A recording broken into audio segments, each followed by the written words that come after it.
Hello friends मोर चेनेलटोলৈকে আপোনালোক সকলোকে স্বাগতম জনালো।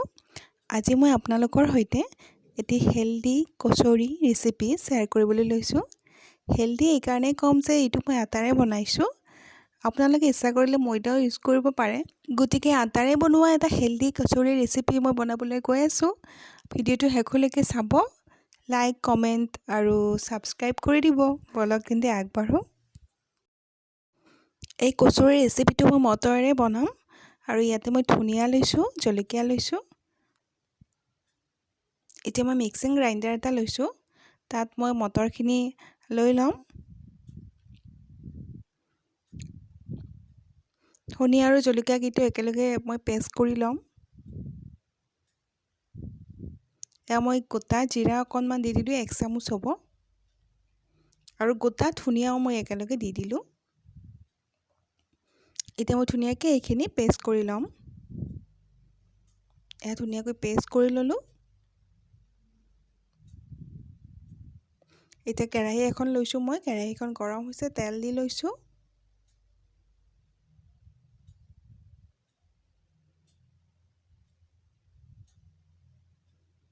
তেলত অকণমান গোটা জিৰাও দিলো। এতিয়া মই মটৰৰ পেষ্টটো ইয়াতে দি দিম।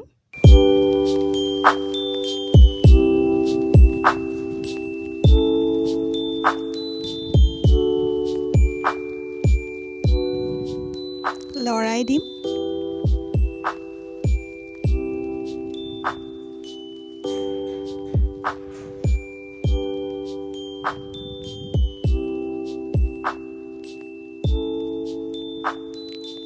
এতিয়া মই ইয়াতে নিমখটো এড কৰি দিম।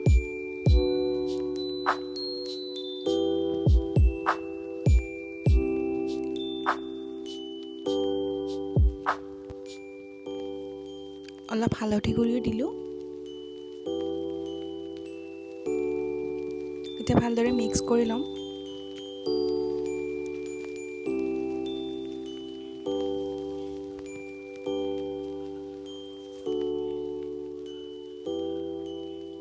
ধুনীয়াকৈ লৰাই লৰাই প্ৰায় 5 মিনিটমান সময় আমি এইখিনি ভাজি লম।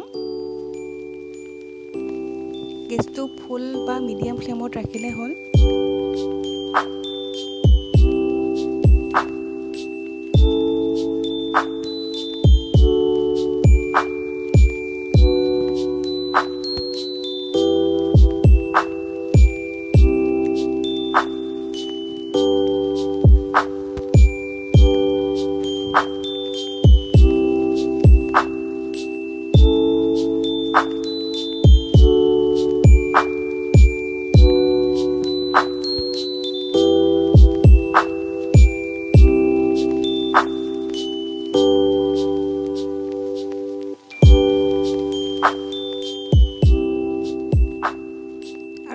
মটৰৰ পেষ্টটো ৰেডি হৈ গ'ল আৰু মই এইখিনি বাউল এটাত উলিয়াই ল'লো।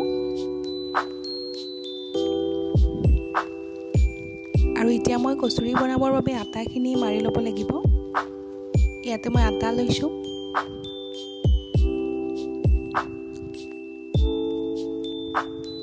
নিমখ লৈছো মই আন্দাজমতে।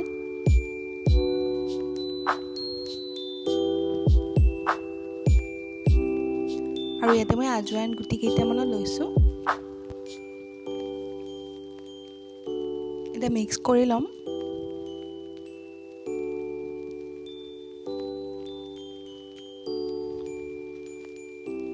পানী দি অলপ অলপকৈ মই আটাখিনি মাৰি লম।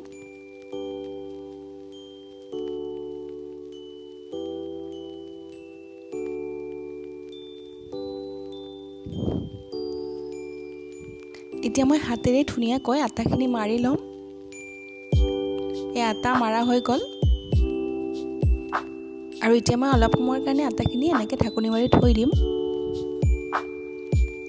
অলপ সময় পিছত মই আটাখিনি পৰা সৰু সৰু সাইজৰ লাড্ডু বনাই লম।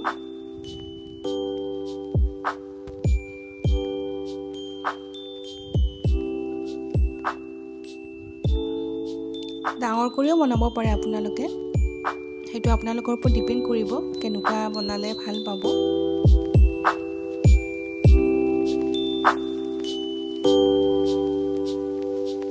মই এনেকৈ সৰু সৰু চাইজৰ লাড্ডু বনাই ল'লোঁ। এতিয়া আটাত ডিপ কৰি মই এইখিনি বেলি ল'ম।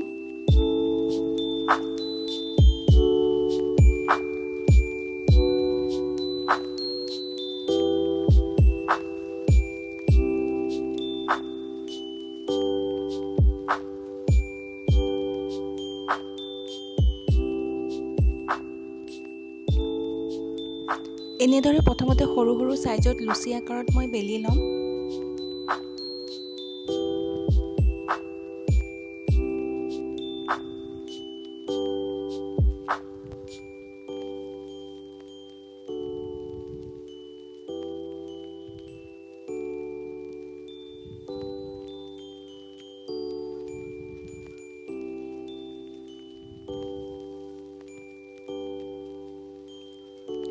এনেদৰে মই লুচিকেইখনত এখন এখনকৈ পুৰ ভৰাই ল'ম। লুচিখনৰ মাজ অংশত মই পুৰখিনি লৈ চাৰিওফালটো লগাই দিম আৰু এক্সেছ আটাখিনি মই গুচাই দিম। তাৰপিছত এনেদৰে মই হাতেৰে বহল কৰি ল'ম। ঠিক একে প্ৰচেছেৰে মই গোটেইকেইটা কচুৰি এনেকৈ একেটা চেপতে বনাই ল'ম।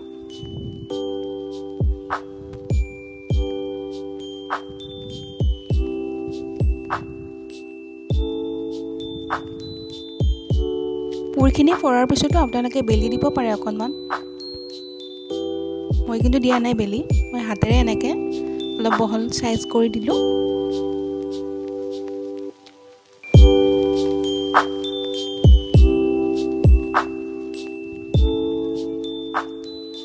এতিয়া মোৰ কচুৰিকেইটা ৰেডি হৈ গ'ল।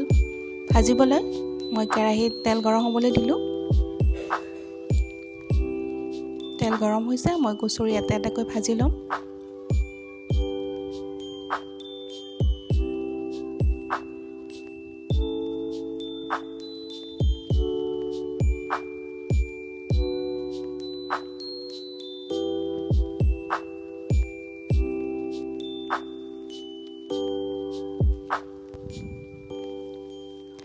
গেছটো মিডিয়াম ফ্লেমত আছে। এনেদৰে ইপিঠি সিপিঠিকৈ লুটিয়াই মই কচুৰিকেইটা ভাজি ল'ম।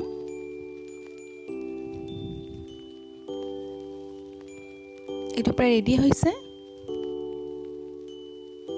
আৰু এটা দিলোঁ মই।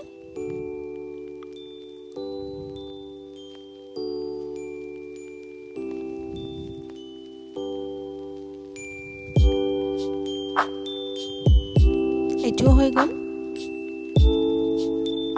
এতিয়া মই দুটা একেলগে ভাজিম।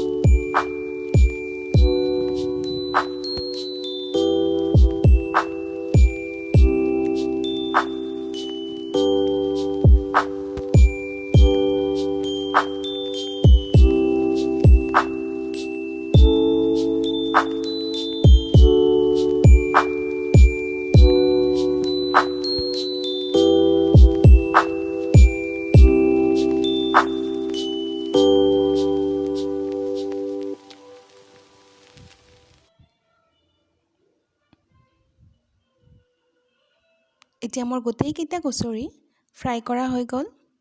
প্লেট এখনত এনেদৰে সজাই লৈছোঁ পিঁয়াজ আৰু টমেটো কেচাপৰ সৈতে। এই কচুৰি ৰেচিপিটো আপোনালোকে ঘৰত বনাই চাবচোন। বহুত টেষ্টি হয় এই ৰেচিপিটো খাবলৈ, আৰু ঠাণ্ডাৰ বতৰত খাবলৈ বহুত মজা। গতিকে এবাৰ হ'লেও বনাই চাব মোৰ এই ৰেচিপিটো। আৰু যিহেতু ঠাণ্ডাৰ দিনকেইটাত সকলোৰে ঘৰত এই ফ্ৰেছ মটৰটো থাকেই, গতিকে আপোনালোকে এইটো ট্ৰাই কৰি চাব পাৰিব। আৰু এবাৰ ট্ৰাই কৰি চোৱাৰ পিছতহে আপোনালোকে গম পাব এই ৰেচিপিটো খাবলৈ কিমান টেষ্টি হয়। গতিকে এবাৰ হ'লেও ট্ৰাই কৰি চাব আৰু আপোনালোকৰ অভিজ্ঞতা মোৰ লগত শ্বেয়াৰ কৰিবলৈ নাপাহৰিব। ভিডিঅ'টো শেষলৈকে চোৱাৰ বাবে আপোনালোকক বহুত বহুত ধন্যবাদ যাচিলোঁ। ভিডিঅ'টো চাই ভাল পালে বুলি আশা কৰিলোঁ। আৰু মোৰ এই ভিডিঅ'টো যদি আপোনালোকে ভাল পালে তেন্তে মোৰ ভিডিঅ'টোত লাইক কমেণ্ট কৰিব। আৰু যিসকলে ফাৰ্ষ্ট মোৰ চেনেলটোত ভিজিট কৰিছে তেওঁলোকক কৈছোঁ মোৰ চেনেলটোতো ছাবস্ক্ৰাইব কৰি দিব আৰু কাষতে থকা বেল আইকনটো টিপি দিব, যাতে আহিবলগীয়া নতুন নতুন ভিডিঅ'বোৰ আপোনালোকে প্ৰথমতে দেখিবলৈ পায়। তেন্তে আজিলৈ এৰিলোঁ। সকলোৱে ভালে থাকক, কুশলে থাকক। Bye bye.